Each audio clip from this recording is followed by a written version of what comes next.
Texas Chainsaw Massacre is not worth a watch at all. I hated it. I could end the review right there.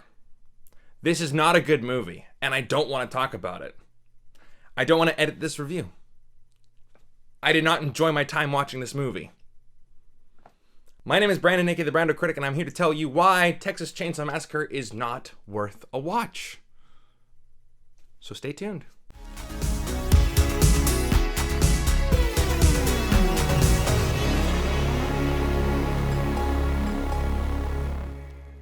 Like, subscribe, follow me on Instagram, Twitter, TikTok, follow my partners at Movie Scene Canada, link is down below, follow me on Patreon. That is the entire YouTube intro. I'm here to tell you whether or not Texas Chainsaw Massacre is worth a watch. Spoiler alert, it isn't.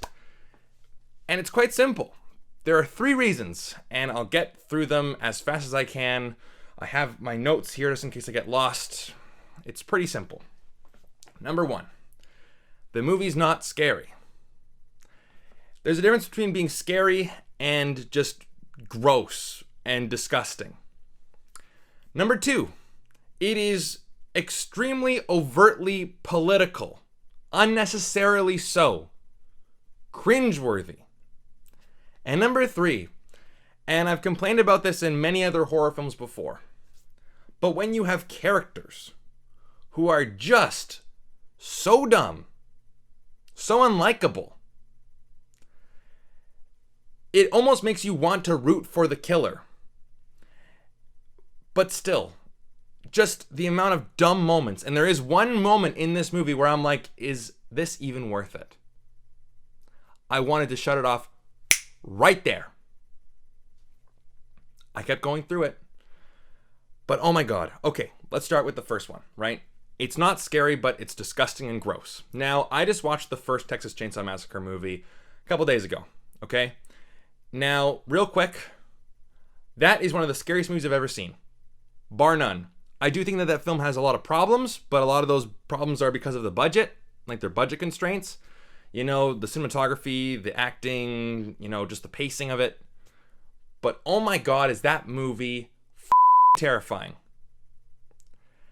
And you don't really see any gore in that movie.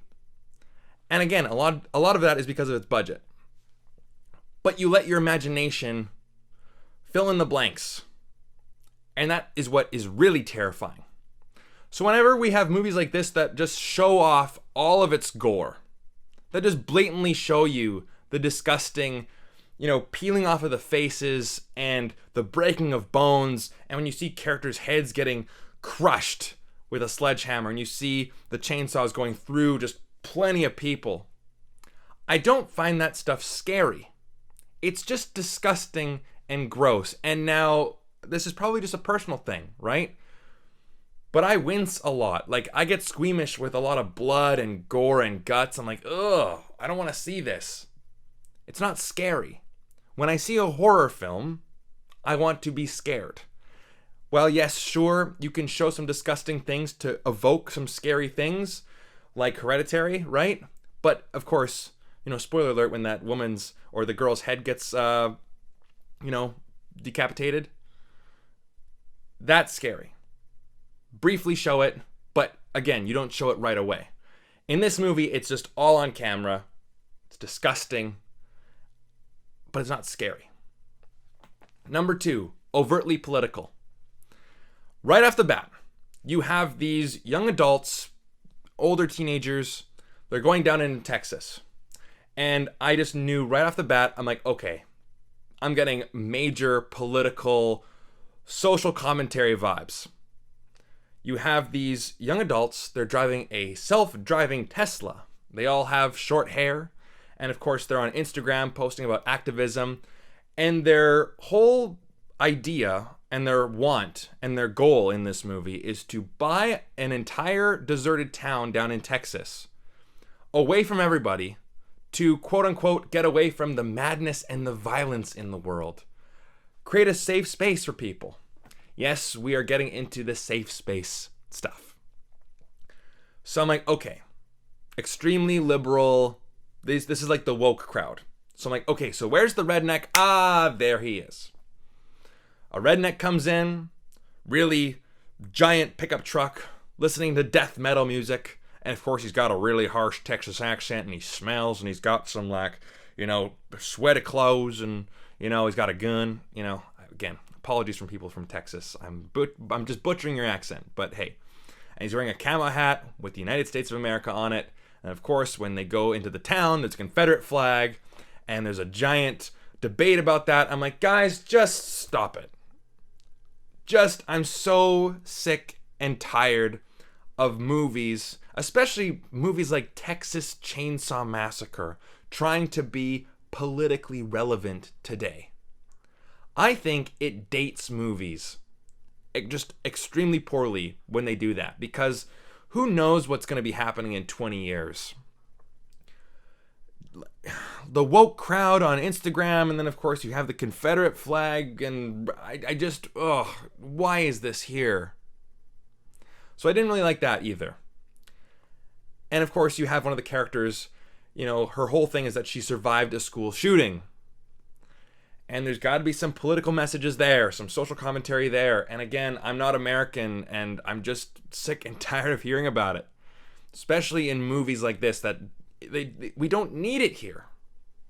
What we needed was actual scary imagery and actual fearful things happening instead of just gross things.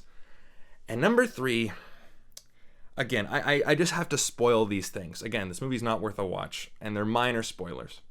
Okay? Just minor.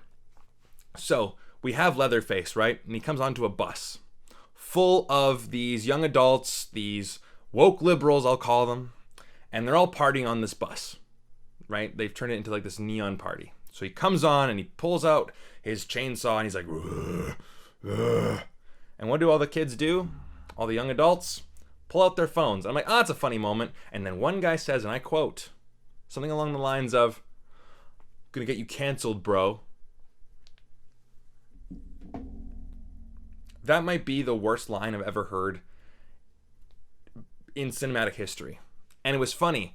I was talking with my girlfriend the other day about the worst lines in movie history, and we both saw a movie called Chick Fight together, where Kevin Connolly says, our date was good, but I just couldn't get it up because I was thinking of you. And I thought that was the worst line. It might still be. But this one got close. And right there, I'm like, I don't want to watch this movie anymore. I'm done. But of course we have, I believe her name is Sally, right? From the first movie. She comes back. It's not the same actress, right? I'm actually just going to double check that here. And I'm not going to edit this out because screw it. We're going to do it live. Yeah, her name is Sally, isn't it? Yeah. Got it right. She's pulling like a Laurie Strode. You know, she's been practicing, gutting pigs.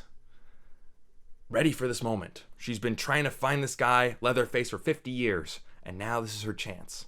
So she comes to try to save the girls, right? Like the two girls that are the scream queens of this movie, like the survivors, like the last girl standing. But she's like, Leatherface, I gotta kill him. You guys stay here. Okay, so you walk in with a shotgun. At point blank, she goes, "Say my name. You remember me, don't you?" This guy, who has never spoken a word, and he's going, "Ugh, ugh." You think he's really gonna say your name. And then, of course, what happens? She doesn't shoot him. He walks out of the room to cause more havoc, and she does nothing.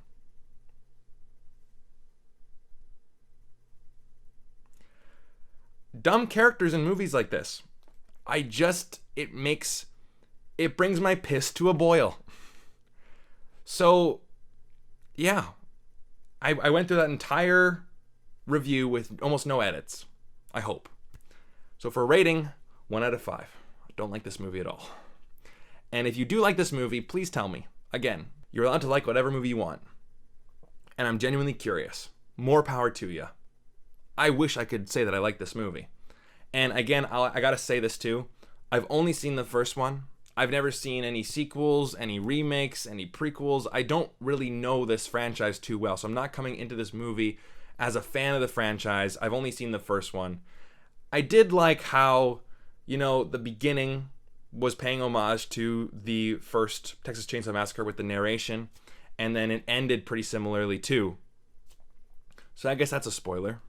But still, just the overly political messaging in this movie, completely unnecessary. I didn't think it was scary. I thought it was just gross. You lack, or you lose a lot of the fear when there's no cleverness in it, where you just, oh, let's just show the audience all the disgusting things. It's not scary, it's just gross. And you have a lot of dumb characters.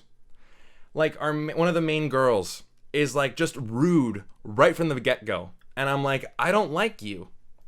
I don't care about you. And yet we are following you the most throughout this entire movie. Like, no thank you. Just no thank you. And that's what I think about this movie. Just no thank you. So those are my thoughts on Texas Chainsaw Massacre, the 2022 Netflix film. I apologize for the low budget, I guess, of this review, but hey, that's similar to the first movie, right? So again, guys, let me know your thoughts down in the comment section down below. Hit like, hit subscribe if you like this video and you want to see more videos just like it. Follow me on Patreon. We got a ton of exclusive content on there, and you can join the exclusive family just like these wonderful people right here. Follow me on Letterboxd, TikTok, Twitter, and Instagram at BrandoCritic, and I will see you guys in the next video. Thank you so much for watching. Take care.